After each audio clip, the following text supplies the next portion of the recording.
नमस्कार, आप देख रहे हैं काल चक्र। मैं आपके साथ पूजा राठौर शर्मा और स्टूडियो में हमारे साथ मौजूद हैं प्रश्न कुंडली विशेषज्ञ पंडित सुरेश पांडे जी। पंडित जी, आपका बहुत बहुत स्वागत है। धन्यवाद। अब सातों दिन बरसेगा पैसा, अब सातों दिन आएंगी खुशियाँ, अब सातों दिन होगा मंगल ही मंगल। 7 दिन 7 देवता और 7 पाठ पूरी करेंगे आपकी हर मनोकामना। देखिए काल चक्र। जी हाँ, अब सातों दिन धन भी बरसेगा, बरकत भी होगी, खुशियां भी आएंगी, कष्ट भी मिटेंगे। अब 7 दिन पूरी होंगी आपकी सभी मनोकामनाएं और सातों ही दिन मिलेगा भगवान का आशीर्वाद, क्योंकि आज काल चक्र में पंडित जी आपको 7 दिनों के 7 देवता, 7 पाठ और उनके चमत्कार के बारे में बताएंगे। तो किस दिन कौन सा पाठ आपकी सोई किस्मत को जगा सकता है, किस दिन कौन सा पाठ आपकी बिगड़ी बना सकता है, और सातों दिन पाठ करने के क्या है नियम और सावधानियां, ये भी आज पंडित जी से हम जानेंगे। अगर आपका भी कोई सवाल है तो आप हमें फोन कर सकते हैं। हमारा नंबर नोट कीजिए 0120-665-2411। तो चलिए पंडित जी, आज की महत्वपूर्ण चर्चा की शुरुआत करते हैं और सबसे पहले बात कर लेते हैं सोमवार की। जी हाँ, सोमवार के दिन किस देवी देवता के सामने कौन सा पाठ करने से हमारी कौन कौन सी मनोकामनाएं पूरी हो सकती है। तो सबसे पहले दर्शकों को पंडित जी यही बताइए, सोमवार का दिन किस तरह से किस पाठ, किस देवी देवता की पूजा पाठ करनी चाहिए। देखो, ऐसा है पूजा, सनातन धर्म में उपासना से सब कुछ संभव माना गया है और तपस्या को मानव जीवन की सबसे बड़ी पूंजी माना गया है। चाहे पार्वती ने तपस्या की हो प्रभु शिव को प्राप्त करने के लिए, चाहे जगत जननी जगदम्बा ने आराधना की हो माँ पार्वती की भगवान राम को पाने के लिए, यहाँ तक कि देवी देवताओं को भी तप करना पड़ा है। ऐसे में एक बात अपने सभी दर्शकों को बताना चाहूँगा। नारद जी हिमालय से कहते हैं, जौ तप करई कुमारी तुम्हारी, भावी हूँ मैं टिस कहीं त्रिपुरारी। तो भैया, अगर कोई बड़ा प्रबल होनहार है, किसी का मृत्यु योग है, किसी का निर्धन योग है, किसी का पुत्रहीन योग है, असंभव से असंभव कार्य को भी शिव की आराधना से ठीक किया जा सकता है। भगवान भोलेनाथ को शिव चालीसा बहुत प्रिय है। सोमवार के दिन शिवलिंग का विधिवत पूजन करके, अगर आप मंदिर जा सकते हैं तो उत्तम, नहीं तो अपने घर में ही एक नर्मदेश्वर शिवलिंग या पारे का शिवलिंग रख लीजिए और उसे पीतल की थाली में रख करके जल, दूध, गन्ने का रस न हो तो चीनी का रस, शहद, दही, घी से दिव्य अभिषेक करके, शुद्ध जल से धो करके, और फिर उन्हें एक दूसरे पीतल की प्लेट में ऊपर विराजमान कर दीजिए। उनके ऊपर कलावा, रक्षा सूत्र,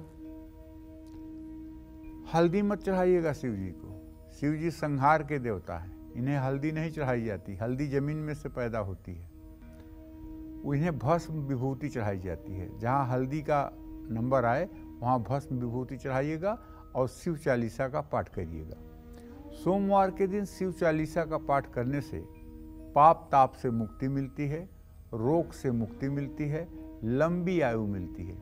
आशुतोष तुम अवढर दानी, आरत हरहु दीन जन जानी। गोस्वामी तुलसीदास जी कहते हैं कि भगवान शिव तो औढ़र दानी है, ये अपने भक्तों की आर्त पुकार तत्काल सुनते हैं और असाध्य से असाध्य रोगों को ठीक करने के लिए सोमवार के दिन शिव चालीसा का पाठ करके वैदिक ब्राह्मणों को दूध का दान करने से निसंदेह लाभ मिलता है।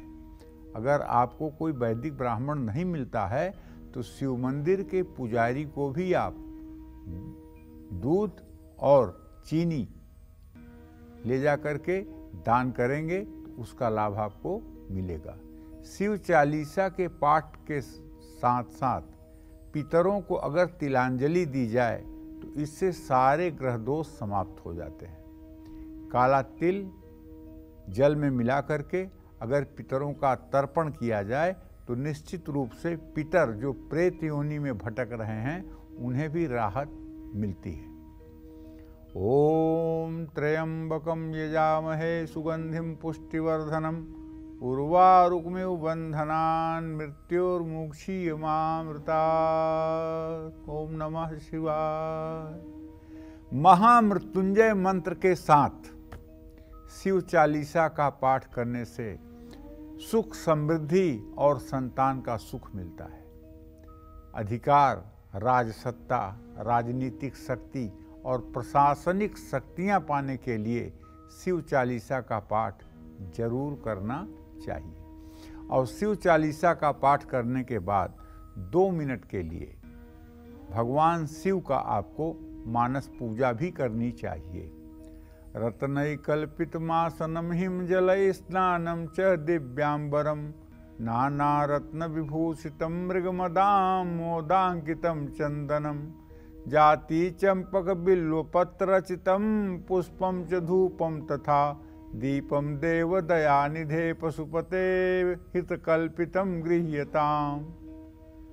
कहने का आशय ये है, अगर आप आंख बंद करके और अपने भ्रिकुटी पर भगवान शिव को समाधि लगाए हुए अवस्था में कर्पूर वर्ण, एकदम गौर वर्ण के भगवान शिव की परिकल्पना 2 पत्तियों वाले कमल के पुष्प पर बैठा हुआ ध्यान करते हुए और ओम नमः शिवाय का जप आप ज़्यादा नहीं सिर्फ 5 मिनट कर दें तो यह आपका अभ्यास 6 महीने के अंदर आपके जीवन में 4 चांद लगा देगा। देखिए, पूजा जो है वो देसी घी की तरह है। देसी घी 1 लीटर आप एक दिन पी लीजिए तो आप पहलवान नहीं होंगे, लेकिन अगर शराब कोई 1 पाव भी पी ले तो तुरंत पैर लड़खड़ाने लगेगा। तो अधर्म जो है वो तो तुरंत फल देता है, लेकिन धर्म जो है बहुत धीरे धीरे फल देता है। इसी तरह से पूजा पाठ अगर आप अनवरत करते रहेंगे तो देर होगी लेकिन अंधेर नहीं होगी। और एक बात और सत्य है कि अगर आपने कोई फलदार वृक्ष लगाया है और फल मिलने में देरी हो रही है, कोई बात नहीं, छाया तो मिलेगी। हो सकता है आपके पूर्व जन्म का प्रारब्ध कुछ ऐसा हो जो पूजा पाठ से अभी बैलेंस न बन पा रहा हो सकता है कि कुछ भोग आपको भोगने के बाद आपको सुख मिले। तो इसलिए कोई तो एक दिन पूजा करके सफलता प्राप्त कर लेते हैं, किन्हीं लोगों को बहुत दिनों तक लगा रहना पड़ता है। तो इसका मतलब ये नहीं कि आपका नंबर नहीं आने वाला है। भगवान की चक्की जो आटा पीसती है वो बहुत बारीक आटा पीसती है, इसलिए हो सकता है नंबर देर में आए, लेकिन नंबर जरूर आएगा। देर होगी, अंधेर नहीं होगा। जय मां विंध्यवासिनी। और चले अब एक बहुत जरूरी जानकारी हमारे सभी दर्शकों के लिए। 4 अप्रैल, जी हाँ 4 अप्रैल को कालचक्र को 12 साल पूरे हो रहे हैं। आपने वीडियोस के माध्यम से कालचक्र के इस सुनहरे और बेमिसाल सफर का हिस्सा बन सकते हैं। पंडित सुरेश पांडे जी और कालचक्र की पूरी टीम का मनोबल बढ़ा सकते हैं। आप हमें अपने वीडियोस हमारी ईमेल आईडी पर भेज सकते हैं। हमारी ईमेल आईडी नोट कीजिए, kalchakra@bagnetwork.in। आप अपने अनुभव हमसे साझा करेंगे तो ये दिन और खास बन जाएगा। और पंडित जी, इस बीच हमारे साथ एक कॉलर जुड़ गए हैं, संतोष दिल्ली से है फोन लाइन पर। संतोष जी, सवाल पूछिए। प्रणाम पंडित जी। हाँ, सदा सुखी रहो बेटा। मेरी एज 66 ईयर्स है। मेरे पति पे एक केस बना हुआ, वो केस उनके हक में हो जाएगा और कब खत्म होगा? और दूसरा प्रश्न है, मेरी बेटी की डेट 5/8/83 है, 5:50 PM और रोहतक का बर्थ है। उसकी दूसरी शादी करना चाहती हूँ, वो शादी के बाद सुखी रहेगी और कब होगी? और पहला प्रश्न आपका समझ में नहीं आया कि आपने क्या पूछा। पर एक केस बना हुआ है, वो केस उनके हक में हो जाएगा और कब खत्म होगा? क्या हो जाएगा? केस हक में हो जाएगा और कब खत्म होगा केस? मुकदमे के बारे में पूछ रही हैं? जी हाँ जी, हाँ जी। तो मैं आपको बताना चाहूँगा कि देखिए, आपने जो प्रश्न किया है शनि दशम भाव में है, गारंटी के साथ मुकदमे में सफलता मिलेगी।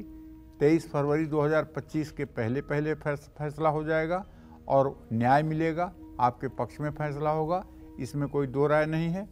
और दूसरा प्रश्न आपने अपने बेटी के विवाह के लिए पूछा है, तो मैं बता दूं कि बुध और बृहस्पति दोनों की द्वितीय द्वादश स्थिति है।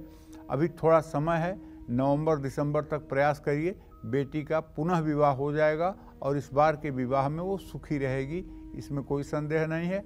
हाँ, उसको एक उपाय करने के लिए जरूर कहिए। उपाय ये कि वो 16 बृहस्पतिवार के व्रत करे, केला के पेड़ की पूजा करे, बृहस्पतिवार व्रत कथा की किताब पढ़े और हो सके तो उसे हर दिन रविवार को छोड़कर 5 तुलसी के पत्ते गंगा जल के साथ ग्रहण करना चाहिए। इससे उसका जो पूर्व जन्म का दोष है वो समाप्त हो जाएगा। जय मां विंध्यवासिनी। चलिए अब चर्चा को आगे बढ़ा लेते हैं और अब बारी आती है मंगलवार के दिन अपनी बिगड़ी बनाने की। जी हाँ, तो पंडित जी, मंगलवार के दिन कौन सा जो पाठ है हमें शत्रुओं से बचा सकता है, हमें निरोगी काया दिला सकता है और हर तरह से हमारी रक्षा कर सकता है? संकट से हनुमान छुड़ावें, मन क्रम वचन ध्यान जो लावें। हनुमान चालीसा का नित्य पाठ हनुमान जी को मनाने के लिए सबसे सरल उपाय है। मैं अपने अनुभव की बात बता रहा हूं। बंधन में पड़े हुए लोगों की, जो लोग किसी कारणवश जेल में अवरुद्ध हैं और गुनाह नहीं है फिर भी जेल के सलाखों के पीछे हैं, जमानत नहीं हो रही है, मुकदमे से छुटकारा नहीं मिल रहा है, कम गुनाह पर भी बड़ी कठिनाई हो रही है, ऐसे सभी लोगों को हनुमान चालीसा का 100 पाठ मंगलवार को करना चाहिए। यह 7 बार पाठ कर जोई, छूटे बंदी महासुख होई। जानते हैं, हनुमान चालीसा का पाठ सिर्फ इसलिए नहीं होता कि बंधन छूट जाएगा। हनुमान चालीसा का 100 पाठ इसलिए भी करना चाहिए कि अगर आपका कोई बच्चा या परिवार का कोई सदस्य लापता हो गया है या रूठ कर घर से चला गया है और उसका आपको पता नहीं चल रहा है, तब भी आप अगर हनुमान मंदिर में बैठ करके 7 दिन लगातार हनुमान चालीसा के 100 पाठ करिए और घी का दिया जला करके हनुमान जी को सिंदूर और चमेली के तेल का चोला का लेप करवा करके, हनुमान जी को लाल फूलों की माला चढ़ा करके और लड्डू तुलसी का प्रसाद चढ़ा करके, तो निश्चित रूप से रूठा हुआ व्यक्ति, गायब हुआ व्यक्ति, लापता व्यक्ति, उसका भी पता चल जाएगा। शारीरिक अगर कमजोरी है, नासै रोग मिटे सब पीरा, जो सुमिरे हनुमत बलबीरा। तो अगर शारीरिक कमजोरी है तो शारीरिक कमजोरियों से भी हनुमान जी मुक्ति प्रदान करते हैं। मंगल से संबंधित जितने भी रोग हैं, चाहे वो डायबिटीज हो, चाहे वो शुगर हो, चाहे वो ब्लड प्रेशर हो, ये सब, चाहे माइग्रेन की शिकायत हो, ये सब मंगल के प्रभावित रोग हैं। मैं ये तो नहीं कहता हूँ कि हनुमान चालीसा पढ़ने से आपका शुगर खत्म हो जाएगा, ये तो नहीं कहता हूँ कि ब्लड प्रेशर खत्म हो जाएगा, लेकिन अगर सचमुच में आप 10 पाठ रोज हनुमान चालीसा का करने लगें और हनुमान मंदिर में या पीपल के नीचे बैठकर करने लगें, तो आपका शुगर कंट्रोल रहेगा, आपका ब्लड प्रेशर कंट्रोल रहेगा। थोड़ी सी दवाइयाँ आपके लिए चमत्कार बन जाएंगी और आपका संयम नियम आपको स्वस्थ रखेगा। आप चिरंजीवी दीर्घायु जीवन जिएंगे। मंगलवार और रविवार को पुरुषों को चाहिए, महिलाओं को चाहिए कि ब्रह्मचर्य का पालन करें। हनुमान जी की उपासना मंगलवार को की जाती है, तो मंगलवार के दिन तो पूर्ण रूपेण ब्रह्मचर्य का पालन होना चाहिए। सुबह और शाम हनुमान चालीसा का पाठ करने से कानूनी मामलों में राहत मिलती है। संकट से हनुमान छुड़ावें, मन क्रम वचन ध्यान जो लावें। हनुमान चालीसा के पाठ के बाद बजरंग बाण का पाठ करने से सहस्रा बाहु की तरह भी अगर शत्रु है, अर्थात अगर ये बहुत बड़ा शत्रु है तो वह भी शत्रु पीड़ा से व्यक्ति निजात पा जाता है। व्यक्ति आजीवन दूसरों के षड्यंत्र से बचा रहता है। गठिया, वात, सिर दर्द, कंठ रोग, डायबिटीज, रक्तचाप, जोड़ों के दर्द से अगर आप परेशान हैं तो 21 या 26 दिनों तक हनुमान बाहुक का पाठ करिए। जिनके शरीर में गिल्टियां निकल आई हैं या जिनके शरीर में कोई ऐसा घाव हो गया है या फोड़े फुंसियां निकलती हैं या चमड़ी फट जाती है, वहाँ से एक्जिमा की शिकायत है, तो आपको मंगलवार और शनिवार दोनों दिन हनुमान मंदिर जाकर के 10-10 पाठ हनुमान चालीसा के करने चाहिए और 10-10 पाठ हनुमान बाहुक के करने चाहिए। गोस्वामी तुलसीदास जी को एक बार पूरे शरीर में फोड़ा फुंसी हो गया और वो ठीक ही नहीं हो रहा था। हनुमान जी सिद्ध थे।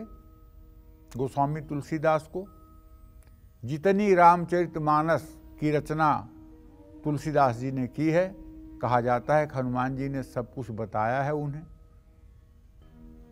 कि इस तरह से आपको करना चाहिए। इसका प्रमाण है चित्रकूट के घाट पर भई संतन कई भीर, तुलसीदास चंदन घिसें तिलक देहि रघुवीर। यह हनुमान जी के वाक्य है। चित्रकूट में बैठ करके नदी के किनारे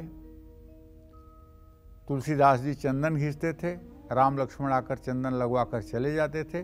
तुलसीदास जी पहचान नहीं पाते थे।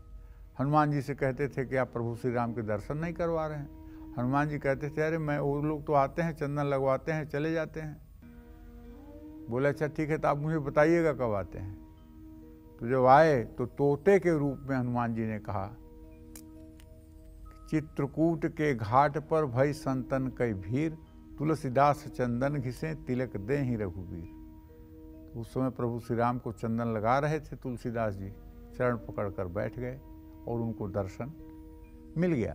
तो कुल मिलाकर कहने का मतलब ये है कि यदि आप फोड़ा फुंसी और किसी तरह के घाव से पीड़ित हैं तो आपको मेरे कहने से हनुमान बाहुक का 7 बार पाठ 40 दिनों तक हनुमान मंदिर में बैठकर करना चाहिए।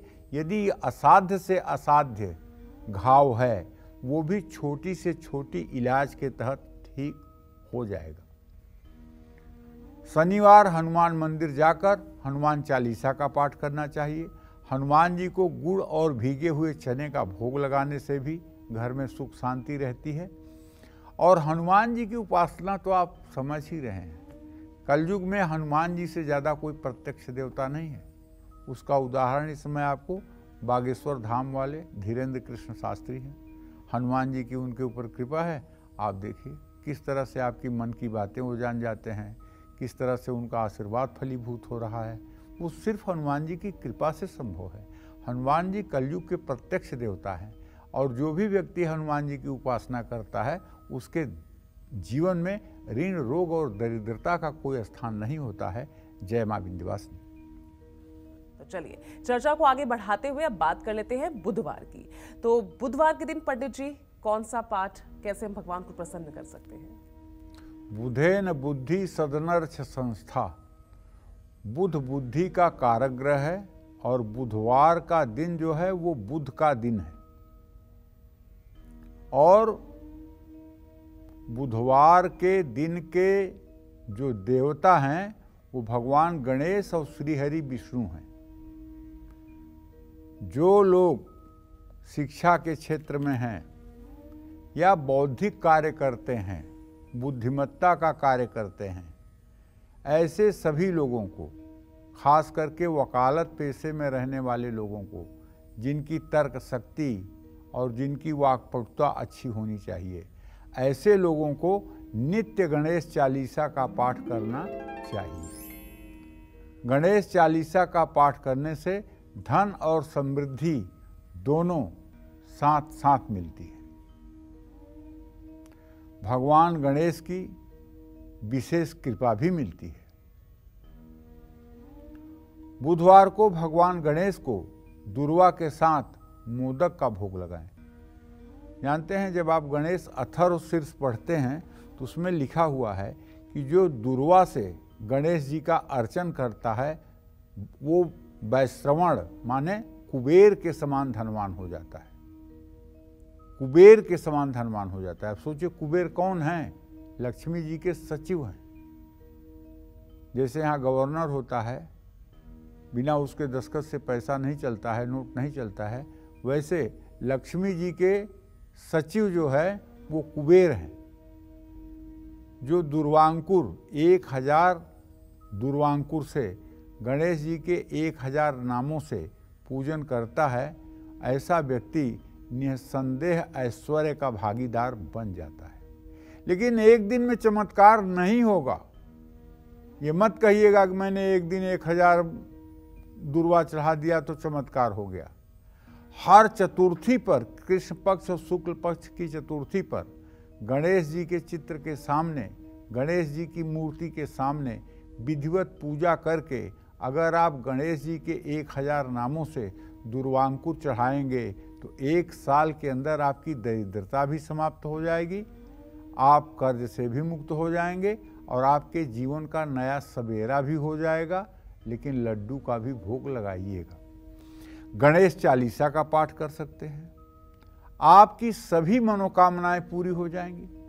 अगर आपकी फैक्ट्री में काम ठप हो रहा है, आप फैक्ट्री वाले हैं, तो बुधवार के दिन गणेश चालीसा के साथ साथ राम रक्षा स्तोत्र का भी पाठ कर लीजिएगा। गणेश जी को दुर्वा और लड्डू का भोग जरूर लगाइएगा। बुधवार के दिन पार्थिव गणपति की पूजा करके गणेश चालीसा का पाठ करने से कानूनी मामलों से छुटकारा मिलता है। ये पार्थिव गणेश क्या है भैया? मिट्टी के जो गणेश होंगे वो पार्थिव गणेश हैं। उनकी पूजा करने से कर्ज से भी मुक्ति मिलती है, इसमें कोई संदेह नहीं है।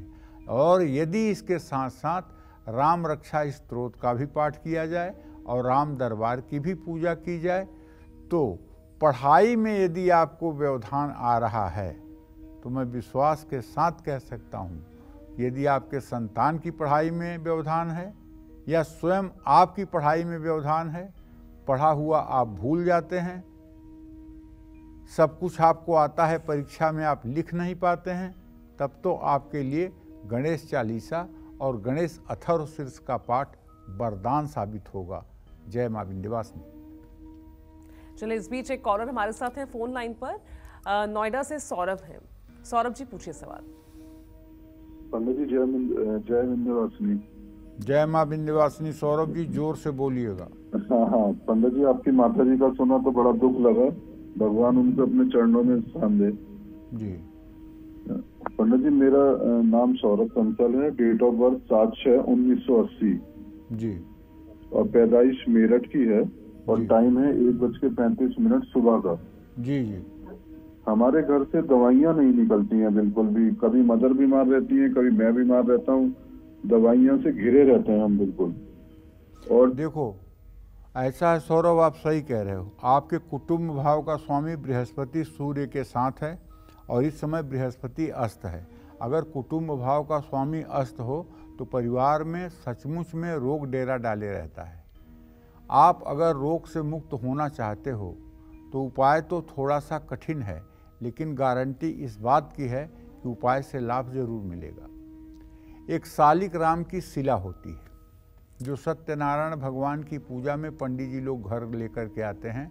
काले रंग की एक गोली जैसी होती है शालिक राम की शिला, जो नेपाल के गंडकी नदी में पाया जाता है। उसकी पहचान ये है कि तुलसी का पत्ता नज़दीक ले जाओ तो चिपक जाएगा। तुलसी का पत्ता अगर ना चिपके तो समझ लेना चाहिए कि शालिग्राम नहीं है, और अगर तुलसी के पत्ते को चिपका ले तो समझ लेना चाहिए कि शालिग्राम है।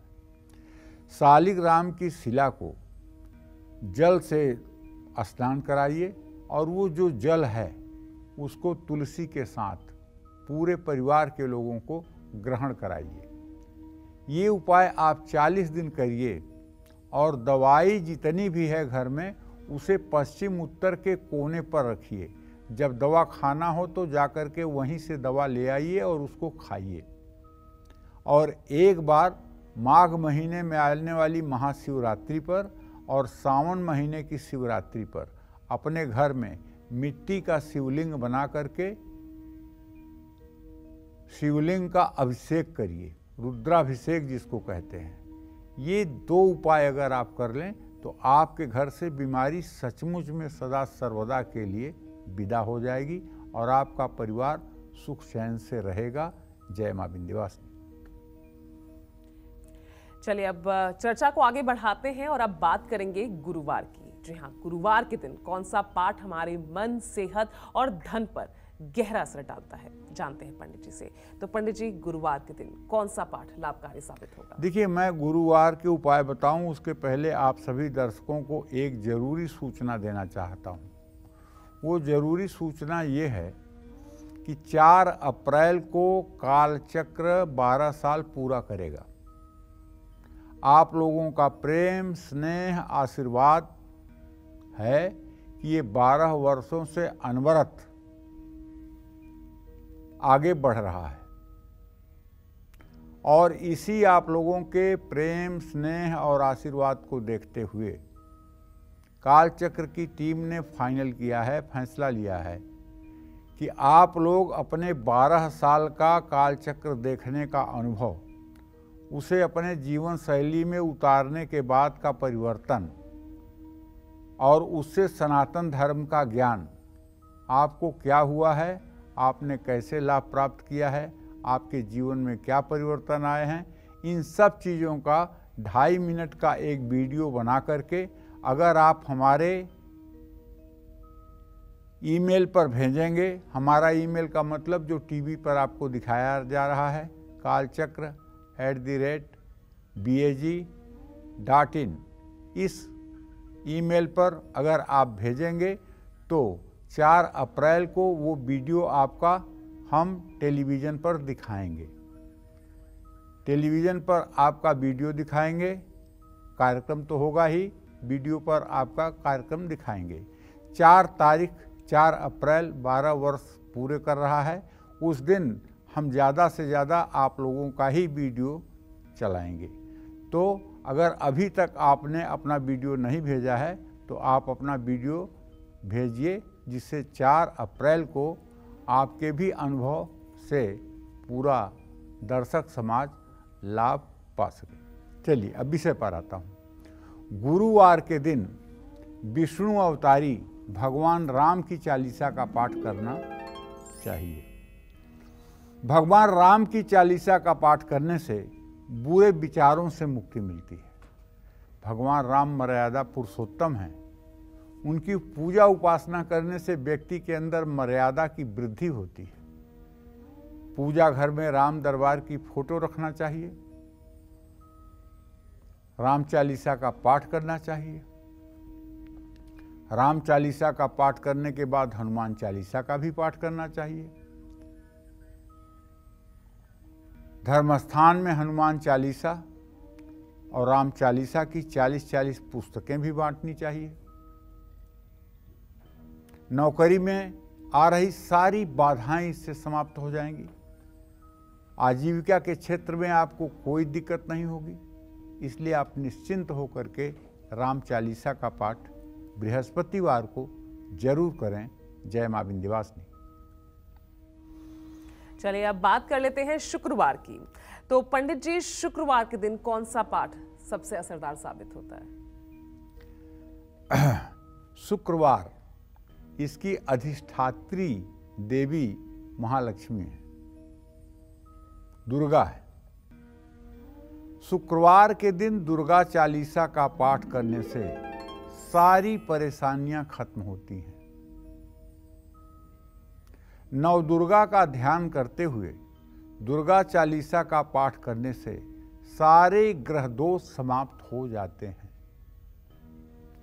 दुर्गति दुरावई सा दुर्गा, जो दुर्गति का नाश कर दे वो दुर्गा है। जो अपने भक्तों की दुर्गति को समाप्त कर दे वो दुर्गा है। दुर्गति दुरावई सा दुर्गा। तो देवी दुर्गा का पूजन करके दुर्गा चालीसा का पाठ करने से शुक्र ग्रह शांत हो जाता है।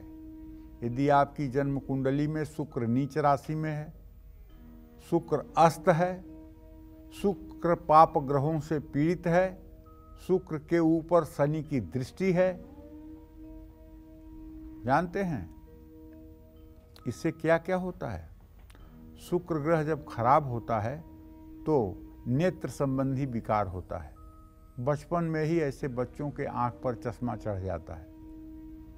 शुक्र और सूर्य की अगर समान डिग्री हो तो ऐसा आदमी जन्मांध होता है, पैदा होते ही दोनों आंखों से अंधा होता है। अगर 5 डिग्री का सूर्य और शुक्र में अंतर हो, द्वितीय और द्वादश भाव में बैठे हों, तो 3 वर्ष की उम्र में ही चश्मा लग जाता है। शुक्र अगर अस्त हो तो ऐसा व्यक्ति नपुंसकता का शिकार हो जाता है। शुक्र अगर किसी लड़की की कुंडली में अस्त हो तो उसके अंडे ही नहीं बनते। शुक्र शनि के साथ हो तो उसको कैंसर की बीमारी होती है। तो ऐसे में दुर्गा चालीसा का पाठ करने से हर काम में सफलता मिलती है। निरोगी काया पाने के लिए दुर्गा चालीसा का पाठ करना चाहिए। दुर्गा चालीसा पढ़ने के बाद गाय को हरा चारा खिलाना चाहिए। शुक्रवार के दिन दुर्गा चालीसा का पाठ करने से विवाह में आ रही सारी परेशानियां खत्म हो जाती हैं। दुर्गा चालीसा में 4 चांद तब लगता है जब विंध्यवासिनी चालीसा का भी पाठ किया जाए। तो दुर्गा चालीसा का पाठ यदि आप करते हैं तो विंध्यवासिनी चालीसा का पाठ करना मत भूलिएगा, क्योंकि विंध्यवासिनी आदिशक्ति हैं। आदिशक्ति जे जग उपजाया, जिसने पूरे सृष्टि की रचना की है, वो देवी हैं विंध्यवासिनी। इसलिए दुर्गा चालीसा के साथ साथ विंध्यवासिनी चालीसा का भी पाठ करिएगा। जय मां विंध्यवासिनी।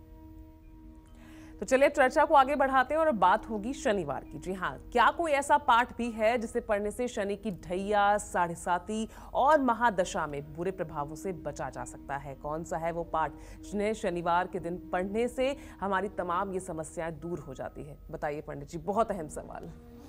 देखो, चाहे शनि की ढैया हो, चाहे साढ़े साती हो, चाहे महादशा हो, अगर शनि देव की उपासना कर ली जाए तो कुछ भी असंभव नहीं है। शनि देव प्रसन्न तो सारी दुनिया खुश। तो शनि देव को प्रसन्न करने के लिए शनिवार के दिन शनि चालीसा का पाठ सबसे सरल उपाय है। नीले या काले रंग के कपड़े पहन करके शनि चालीसा का पूरब मुंह करके पीपल के पेड़ के नीचे बैठ करके अगर पाठ किया जाए तो आप विश्वास करिए, साढ़े साती हो, ढैया हो, महादशा हो, अंतरदशा हो, प्राणदशा हो, सब प्रकार के अशुभ प्रभाव का शनिदेव समन करते हैं। पीपल के पेड़ के नीचे 7 तरह के अनाज आपको रखना चाहिए ताकि उसे गिलहरी, कौआ, गौरैया सब चिड़िया आकर खा सकें। सरसों के तेल का दिया जलाने से साढ़े साती ढैया में लाभ मिलता है। और कारोबार में सफलता पाने के लिए शनिवार के दिन घी और तेल का दीपक जलाकर शनि चालीसा के 5 पाठ और हनुमान चालीसा का 1 पाठ पितर दोष से मुक्ति दिलाता है। शनि चालीसा के साथ साथ शनि से जुड़ी वस्तुओं का दान भी करना चाहिए। संतान, सुख, पैसा, समृद्धि पाने के लिए शनि देव की मूर्ति पर सरसों का तेल से अभिषेक करना चाहिए और शनि चालीसा का पाठ पूरे श्रद्धा के साथ करना चाहिए। जय मां विंध्यवासिनी। और चलिए अब बात कर लेते हैं अपने ईमेल कुंडली विजेता की। तो पंडित जी, आज के हमारे ईमेल कुंडली विजेता हैं बड़वानी मध्य प्रदेश के रहने वाले गोविंद मालविया। इन्होंने हमें ईमेल करके अपने करियर और शादी के बारे में जानना चाहा है। इनकी डिटेल्स पंडित जी आपको मैं बता दूं। नाम गोविंद मालविया है और जन्म की तिथि है 20 जून 1992। जन्म का समय है रात के 9:50 पर और जन्म का स्थान मध्य प्रदेश का बड़वानी इलाका। पंडित जी, इनका जो पहला सवाल है वो ये है कि इनकी शादी कब और कैसी लड़की से होगी, और दूसरा इनका सवाल है कि कौन सा काम इनको करना चाहिए जिसमें इन्हें सफलता मिल जाए। देखो, ऐसा है, गोविंद मालवीय का जन्म जो हुआ है ये मकर लग्न और कुंभ राशि में हुआ है। इनके विवाह भाव का स्वामी चंद्रमा द्वितीय भाव में बैठा हुआ है, जो विधुर योग बनाता है। ऐसे लोगों के विवाह के बाद पत्नी की मृत्यु हो जाती है। और दूसरी बात, इन्हें कुंडली में इनके चतुर्थ भाव में मंगल है, इससे ये मांगलिक दोष से भी संयुक्त है। ऐसे लोगों के विवाह में बहुत विलंब होता है और इनके विवाह में भी अभी 2 वर्षों का विलंब बना हुआ है। वैवाहिक जीवन ठीक रहेगा, लेकिन पत्नी जीवित रहे, पत्नी अच्छी रहे, इसके लिए विवाह के बाद पत्नी के लिए महामृत्युंजय कराना चाहिए, चंद्रमा का दान करना चाहिए। और जहाँ तक करियर का प्रश्न है, वो तो ऐसा है, काफ़ी संघर्ष के बाद सफलता मिल जाएगी। जय माँ विंध्यवासिनी। तो चलिए अब जल्दी से अपने इस स्पेशल सेगमेंट की शुरुआत करते हुए पंडित जी से जानते हैं रविवार के दिन कौन सा पाठ हमारे जीवन में चमत्कार कर सकता है। तो बताइए पंडित जी, रविवार का दिन। रविवार के दिन गायत्री चालीसा के पाठ करने से महालक्ष्मी, महाकाली, महासरस्वती तीनों देवियों की पूजा करने से बल, बुद्धि और ऐश्वर्य की प्राप्ति होती है। हर तरह की मनोकामना भी पूरी होती है। रोगों से मुक्ति पाने के लिए रविवार को सूर्य को अर्घ्य दें। रविवार को सूर्यास्त से पहले गायत्री चालीसा का पाठ करें। अगर आप कोई विशिष्ट सिद्धि चाहते हैं तो देवी भागवत के 12वें स्कंध का पहले अध्याय से 6वें अध्याय तक का अगर आप रोज पाठ करना शुरू कर दें तो आपके घर में चाहे जैसा पितर दोष हो, चाहे जैसा प्रेत दोष हो और चाहे जैसा तंत्र मंत्र का प्रकोप हो, अगर आप 12वें स्कंध का पहले अध्याय से 6वें अध्याय तक रोज पाठ करना सूर्योदय के समय शुरू कर दें तो मैं पूरी गारंटी देता हूं कि 24 दिनों के अंदर आपकी समस्याओं का हल आपको मिल जाएगा। इसमें संदेह नहीं है। जय मां विंध्यवासिनी। अच्छा पंडित जी, क्योंकि आज हम बात कर रहे हैं कि कौन सा पाठ करके हम कैसे देवी देवताओं को खुश कर सकते हैं, किस दिन कौन सा पाठ करें, तो हमने चालीसा का भी जिक्र किया। तो क्या चालीसा का पाठ सिर्फ मंदिर के आगे बैठकर ही हमें इसके फल मिल सकते हैं, इसका लाभ मिल सकता है, या फिर क्योंकि आजकल सब इतने जल्दबाजी में रहते हैं, अर्ली मॉर्निंग शिफ्ट्स होती हैं, कहीं भी चालीसा का पाठ किया जा सकता है क्या? देखो, सही बात तो ये है श्रद्धा पूजा कि कहीं मतलब कि जिस देवी देवता का चालीसा है उस देवी देवता को अपने मन मस्तिष्क में आप ध्यान करके चालीसा का पाठ कहीं भी कर सकते हैं जी। क्योंकि मूर्ति में भगवान नहीं है, भगवान हमारे श्रद्धा में है। हम ध्यान करके कहीं भी कर सकते हैं, उसका पूरा फल मिलेगा। जी चलिए, तो चालीसा का पाठ आप कहीं भी कर सकते हैं और ऐसे में बहुत ज़्यादा सिर्फ ध्यान सही तरीके से भगवान की तरफ होना चाहिए। तो उम्मीद करते हैं आपको आज का हमारा ये विषय बेहद पसंद आया होगा। कल फिर एक नए विषय और आपकी परेशानियों को दूर करने के लिए ढेर उपाय लेकर आएंगे हम पंडित जी सुरेश पांडे जी के साथ। पंडित जी बहुत बहुत धन्यवाद आपका। जय मां विंध्यवासिनी।